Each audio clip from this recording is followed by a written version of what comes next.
Good morning, and welcome to your Saturday morning preview of your Sunday morning sermon.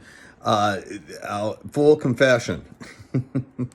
I was thinking, I've been drinking my coffee and reading the paper, and I was thinking to myself, what a great Saturday. I don't have anything to do. And then it dawned on me, I have the Saturday morning preview of Sunday morning sermon. So we're continuing in this season of Lent.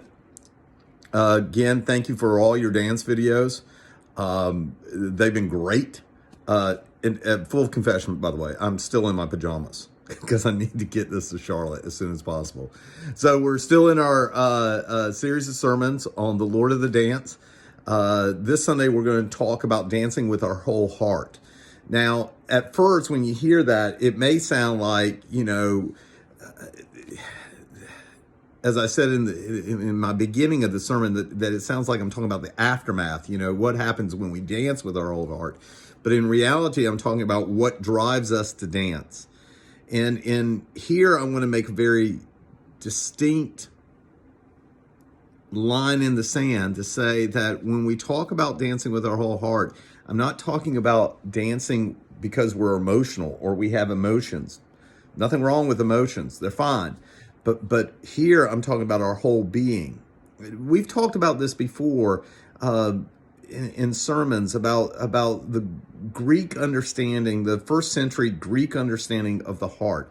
The Greeks really didn't have an understanding of the human body, the anatomy, though they were learning, but the concept of a heart in your body beating, that was foreign to them.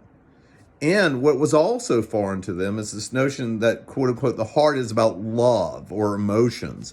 When in reality, the Greek word for heart, which is used in our texts for Sunday, is cardia. Cardia. Now, the word cardia isn't about emotions. It isn't about love. It's about our well-being. It is what grounds us and centers us to live a life that allows us to live kind of this, for the Greeks, this moral and ethical life. But for Jesus, I think he's talking about our whole body. One of my favorite lines in the New Testament is when Jesus says, "Do not store your treasures here on earth, where moth and rust can destroy, and where thieves can break in and steal. But instead, store your treasures in heaven, where moth and rust cannot destroy, and thieves cannot break in and steal. For where your heart is, your cardia, there your treasure be also." Meaning, where we place our whole being, that's where we'll find our treasure. And this is important to note because our text is that moment when Jesus, after Palm Sunday, is in the temple being questioned by the chief priests and the teachers of the law.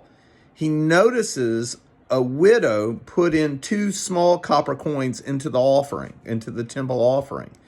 Now, this text has been used and preached on over and over and over again. So there's not really much I can bring new to the text, except usually when we hear this text, it is focused during stewardship season, right? Because what a great text.